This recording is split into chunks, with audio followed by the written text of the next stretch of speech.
My mom gave my $13,800 furniture set to my sister, and what I did next changed everything. When I came home from work, my heart stopped. The entire living room, empty. My $13,800 furniture set, the one I spent months paying off, gone. Then my phone buzzed. A message from my mom. "You didn't really need it anyway, sweetheart." I swear my hands wouldn't stop shaking. Every couch, every chair, every table I'd bought through double shifts and sleepless nights vanished. And then like a slap, I saw the family group chat.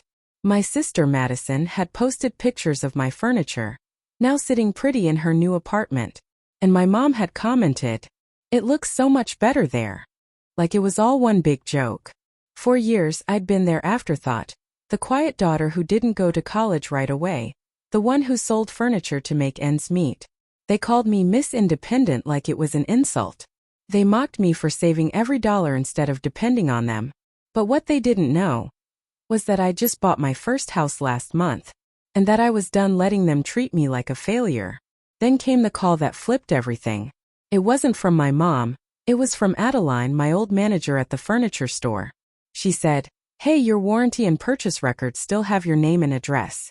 Someone tried to transfer ownership to a Madison, but legally, it's all still yours." That's when it hit me. They didn't just take my things, they tried to steal them on paper too.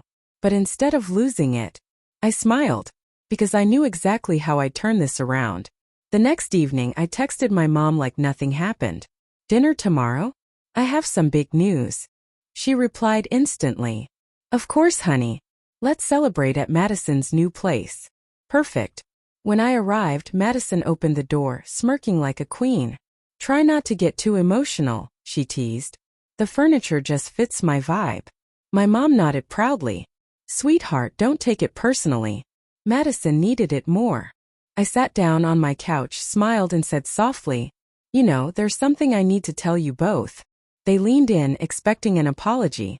Instead I said, "Congratulations.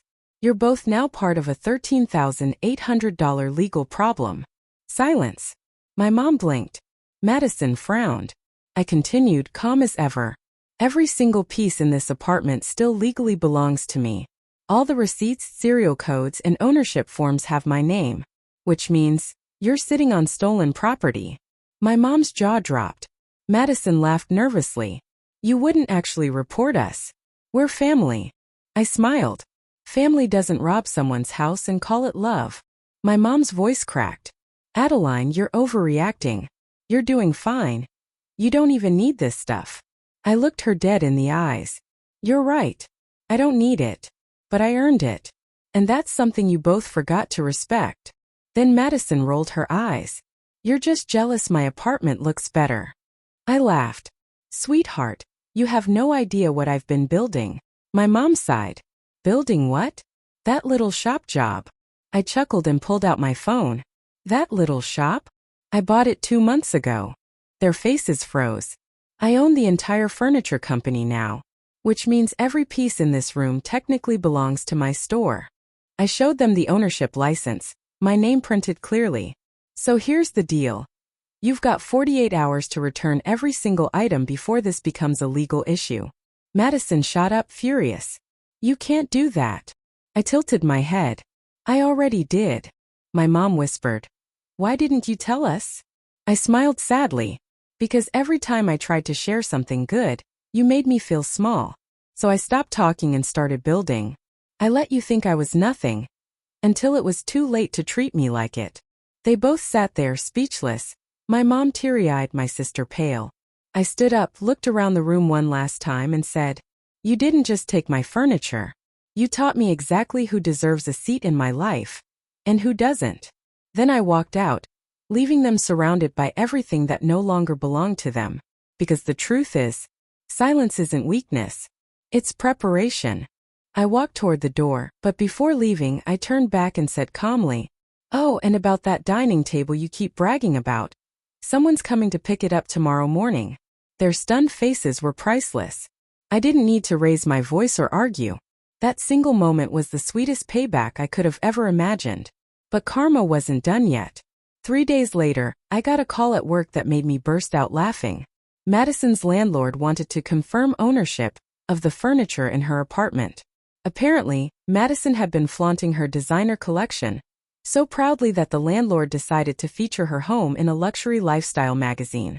When the verification team called to confirm the source of her furniture, the call came straight to me, the actual owner. Played it cool. "Oh yes," I said smoothly. "Those pieces are from our premium series. Technically, they still belong to me since the final payment was never made." There was a long silence on the other end. Then the man asked quietly, "Would you like us to cancel her feature?"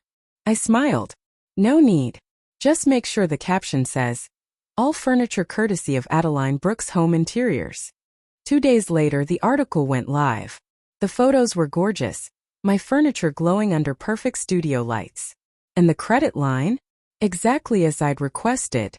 Madison's name was nowhere to be found. My phone blew up. Friends sent screenshots, coworkers congratulated me, and even distant relatives said, "You did it, Addie. Finally." By evening, Mom called, her voice trembling. "Why would you humiliate your sister like that?" I sighed. "Mom, I didn't humiliate her. She did that herself when she took what wasn't hers. I just corrected the record." Not long after, Madison called, furious. "You ruined me, Adeline. Everyone's laughing at me." I spoke softly. "You ruined yourself the moment you decided my hard work was your free gift." And I hung up. For the first time in my life, I didn't feel like the quiet, overlooked daughter. I felt powerful.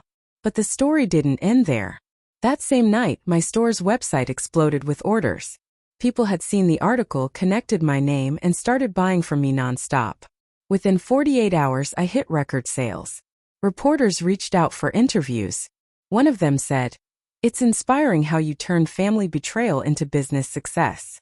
I laughed and replied, "Sometimes losing what you built is how you discover your true strength." A week later, I received an invitation to a local business gala to accept an award for Young Entrepreneur of the Year. And guess who showed up uninvited? Mom and Madison. They stood near the entrance, awkward and pale, watching as I walked up to the stage with everyone clapping and cameras flashing. They had no idea the biggest twist was still coming. During my acceptance speech, I smiled and said, "I'd like to thank my family for inspiring me, especially those who doubted me, laughed at me, and even stole from me. Without that, I would have never learned just how unstoppable I could be." A ripple moved through the audience. Heads turned. Cameras pointed toward the back of the room. Madison's face drained of color. Mom looked like she wanted to vanish. Then came the final blow. "And one more thing," I added. "Starting today, my company will be the exclusive furniture provider for this venue for the next year. Every item you see here was designed and owned by me, Adeline Brooks." The room erupted into applause. Reporters rushed to photograph the displays. And for the first time, everyone saw the truth, how the quiet daughter had turned betrayal into triumph. Later that night, Mom texted me, "Adeline, I'm sorry. We were wrong. You've proven yourself in ways we never imagined." I typed back one simple line. "It's okay, Mom. Just remember, respect isn't given. It's earned." That night, sitting on my own couch, surrounded by my own creations, I felt a peace I'd never known before. Every betrayal, every condescending word, every moment of being overlooked, it all led me here. And one thing was certain. No one would ever doubt Adeline Brooks again.